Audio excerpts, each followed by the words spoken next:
Kembali lagi di agenda netizen bertanya, Pemda DIY menjawab edisi kedua. Pada edisi kali ini kita akan membahas mengenai kesiapan Pemda Daerah Istimewa Yogyakarta dalam menghadapi situasi new normal COVID-19.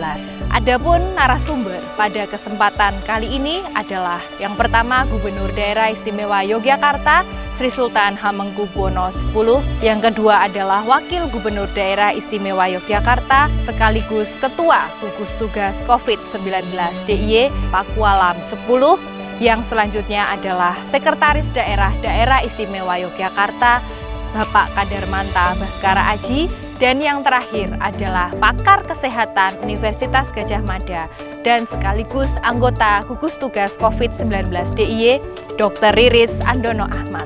Selamat menyaksikan edisi kedua Netizen Bertanya, Pemda DIY menjawab. Narasumber yang saya hormati, saya Kristina Suparwanti. Pertanyaan saya, konsep new normal seperti apa yang nantinya akan diterapkan oleh Pemda DIY? Mengingat masyarakat kita itu begitu plural, dari latar belakang yang berbeda, pendidikan yang berbeda-beda pula, status sosial ekonomi dari kelas A sampai E ada di Yogyakarta. Terlebih juga tingkat literasi masyarakat pastinya juga berbeda-beda.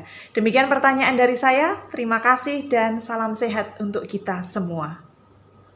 Untuk pertanyaan dari Mbak Suparwanti, perlu saya sampaikan bahwasanya implementasi new normal akan dilakukan secara bertahap.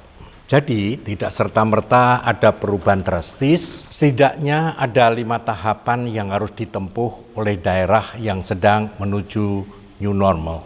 Yang pertama adalah prakondisi. Di tahapan prakondisi, setiap daerah harus menyampaikan prakondisi penerapan new normal dengan memberikan informasi yang jelas, holistik, dan mudah difahami oleh masyarakat. Tahapan itu harus disertai aksi pencegahan dan penanganan COVID-19 melalui sosialisasi dan komunikasi publik yang efektif. Tahap kedua adalah timing, yaitu menentukan waktu kapan suatu daerah dapat memulai aktivitas sosial dan ekonominya dengan memperhatikan data epidemiologi, tingkat kepatuhan terhadap protokol kesehatan, kesiapan organisasi dan manajemen di daerah, serta memastikan kesiapan fasilitas pelayanan kesehatan. Tahap ketiga adalah prioritas, yaitu proses memilih daerah atau sektor yang sudah boleh melakukan kegiatan sosial dan ekonomi secara bertahap. Dalam tahapan ini harus dilakukan simulasi untuk memastikan kegiatan tersebut dapat berkelanjutan. Tahap keempat adalah koordinasi pusat dan daerah. Tahap ini merupakan proses koordinasi timbal balik pemerintah pusat dan pemerintah daerah dalam pengambilan keputusan terkait penerapan new normal. Tahap kelima adalah tahap monitoring dan evaluasi dari pelaksanaan pemulihan aktivitas sosial ekonomi itu sendiri. Dapat kita lihat bahwa starting point menuju new normal adalah tahapan prakondisi, di mana pemerintah bersama pihak terkait akan melakukan sosialisasi, publikasi dan edukasi kepada masyarakat tentang apa, bagaimana, kapan dan siapa saja yang terlibat dalam melaksanakan new normal. Sosialisasi dan edukasi akan dilaksanakan dengan berbagai cara dan berbagai media. Kami akan melibatkan instansi pemerintah dan mitra potensial untuk mengedukasi masyarakat. Sekolah, perguruan tinggi, kader posyandu, kader PKK, ormas akan dilibatkan untuk ini. Metode sosialisasi juga akan kami tentukan dengan meninjau data epidemiologi tingkat kepatuhan terhadap protokol kesehatan. Saya pikir seluruh masyarakat harus mulai benar-benar sadar pentingnya melaksanakan protokol kesehatan, menerapkan gaya hidup sehat, dan saling berbagi informasi positif kepada orang-orang di sekitarnya. Sukses tidaknya rencana implementasi new normal tergantung pada kesadaran masyarakat. Mari bersama-sama mempraktekkan gaya hidup yang lebih sehat, peduli terhadap orang lain, dan tanggap terhadap situasi. Assalamualaikum warahmatullahi wabarakatuh. Selamat siang Bapak Gubernur dan Wakil Gubernur Daerah Istimewa Yogyakarta, beserta jajaran Pemda DIY yang saya hormati. Perkenalkan, nama saya Yana Darmawan dan terima kasih atas kesempatan yang diberikan. Pertanyaan saya terkait dengan persiapan dan kesiapan penerapan new normal jika nantinya akan diberlakukan di DIY. Karena kita ketahui minggu lalu sejak ada wacana new normal, kawasan objek wisata Malioboro, titik 0 KM dan sekitarnya mulai ramai dipenuhi para pesepeda maupun masyarakat yang sekedar jalan-jalan dan nongkrong-nongkrong. Akan tetapi masih banyak yang tidak menggunakan masker dan menjaga jarak, cenderung malah berkerumun. Pun di jalan-jalan kita temui masih banyak yang tidak menggunakan masker. Apakah ada ketegasan dari Pemda DIY terkait hal tersebut? Sekian pertanyaan dari saya. Terima kasih. Wassalamualaikum warahmatullahi wabarakatuh. Seperti yang sudah pernah saya sampaikan, bahwa pemerintah bisa menutup area publik atau simpul-simpul keramaian apabila masyarakat belum bisa menyadari pentingnya menerapkan protokol kesehatan serta memakai masker di area publik, tidak membuat kerumunan atau ikut dalam kerumunan. Saya sampaikan lagi, kesadaran masyarakat adalah fondasi utama dalam implementasi new normal. Tanpa adanya hal itu, potensi menuju new normal akan semakin berat.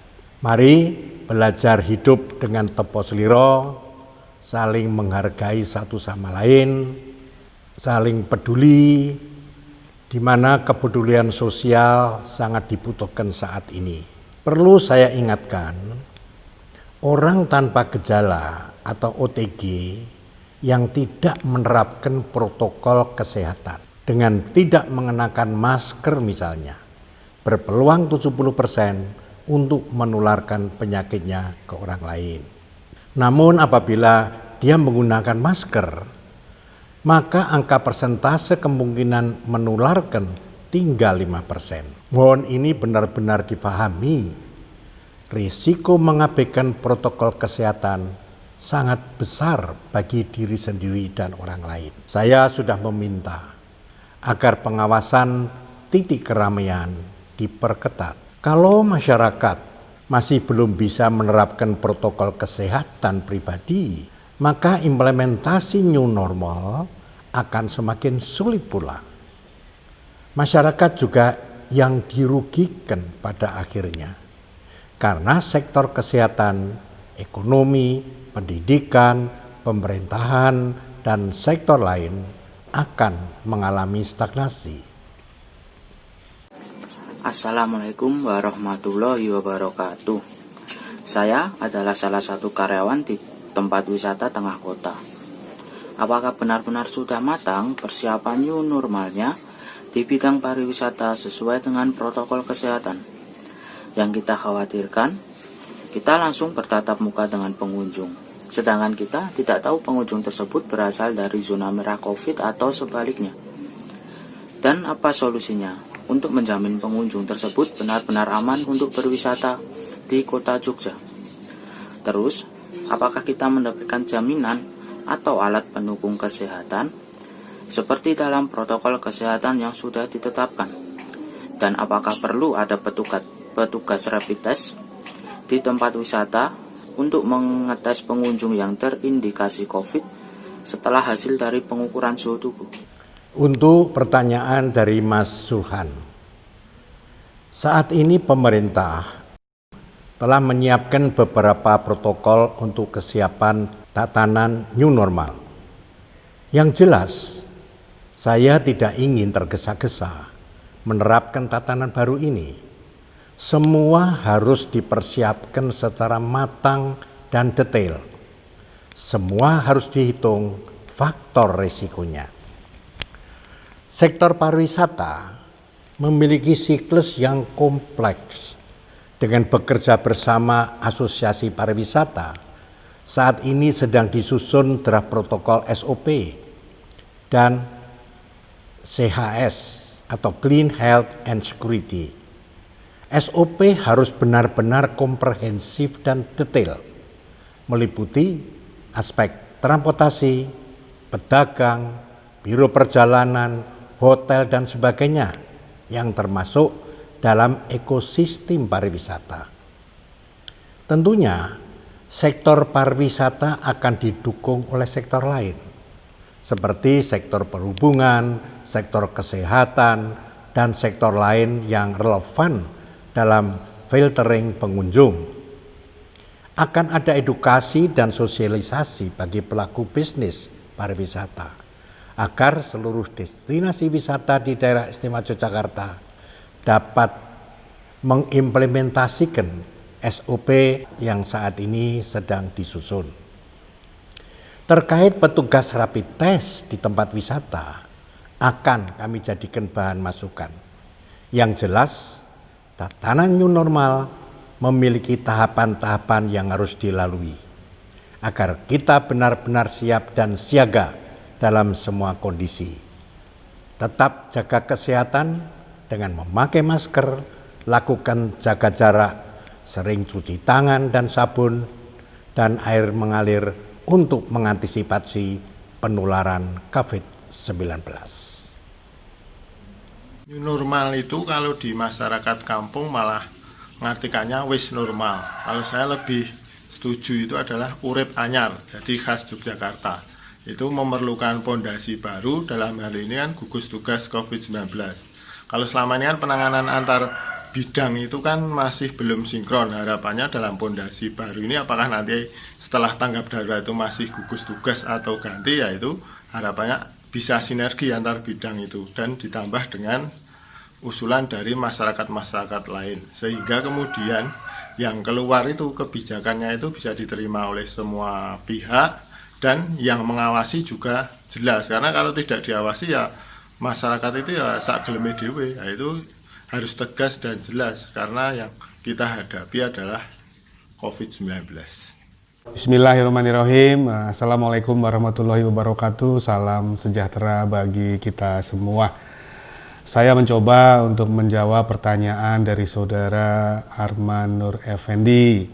Pertanyaan yang luar biasa dan baik sekali ini.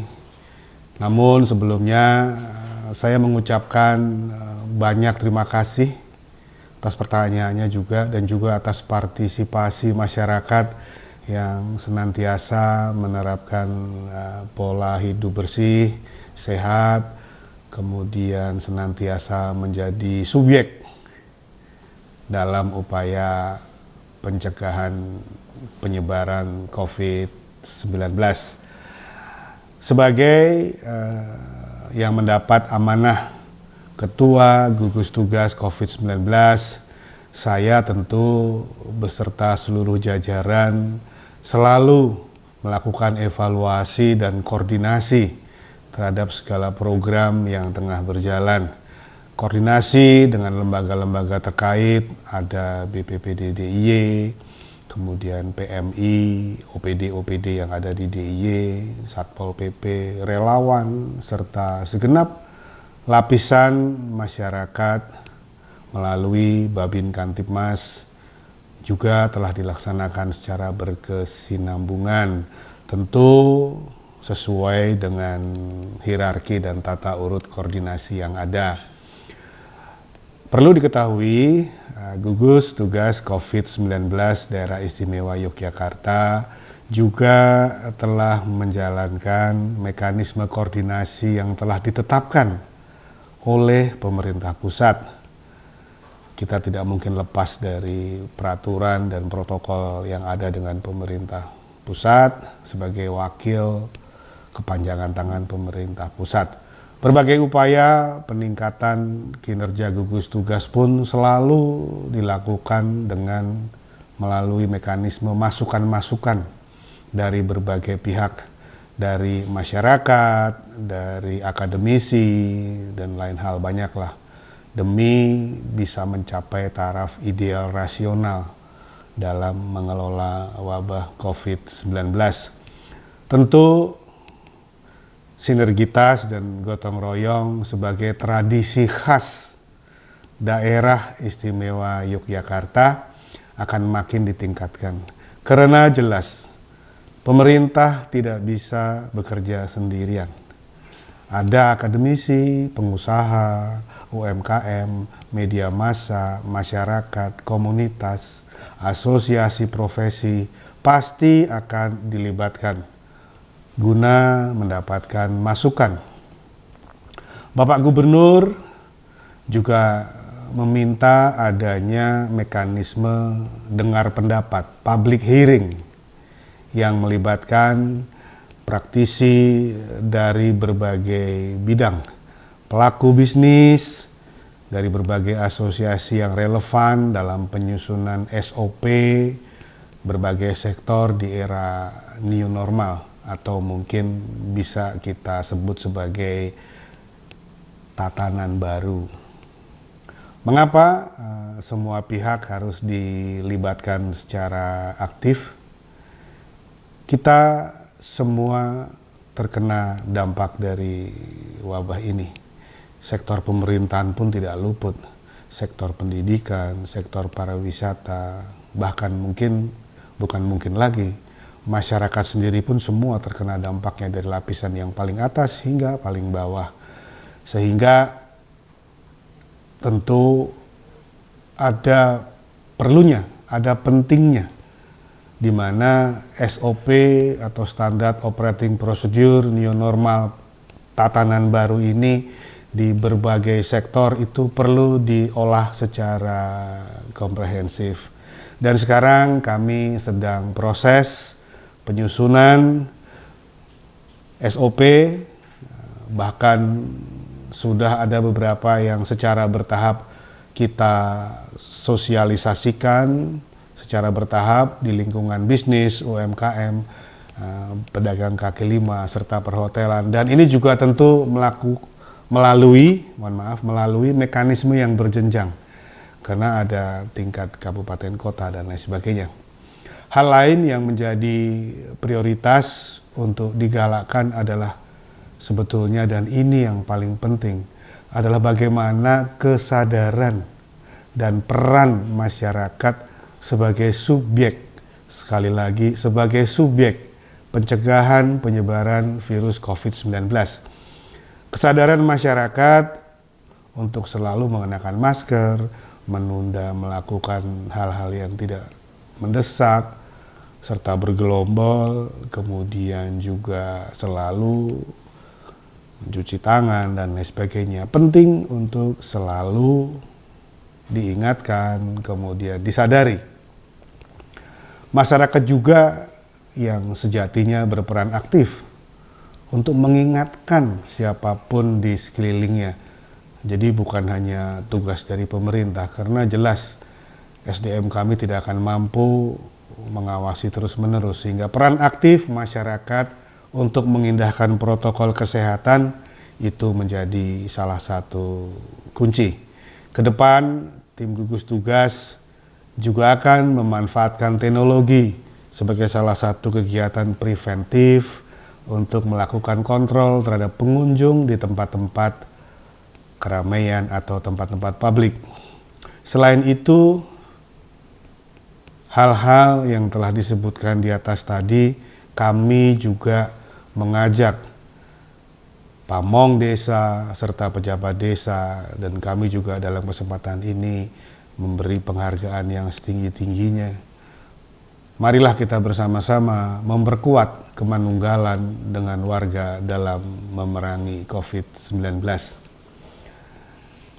Di dalam menggalang kesiapsiagaan melawan COVID-19, kelurahan, desa menjadi basis pertahanan yang paling mendasar, diperkuat oleh pilar-pilar ketahanan di tingkat dusun, RT, RW, di mana apabila ketahanan masyarakat dibangun dengan kekompakan dan disiplin diri, saya yakin kita akan memenangkan pertempuran dan menggapai hari esok yang lebih baik, di mana bencana COVID-19 bisa kita lalui dan kita selesaikan secara bersama-sama, dan harapannya tentu menjadi ke depan yang lebih baik.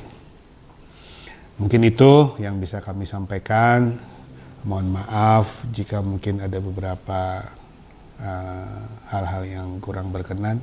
Wassalamualaikum warahmatullahi wabarakatuh.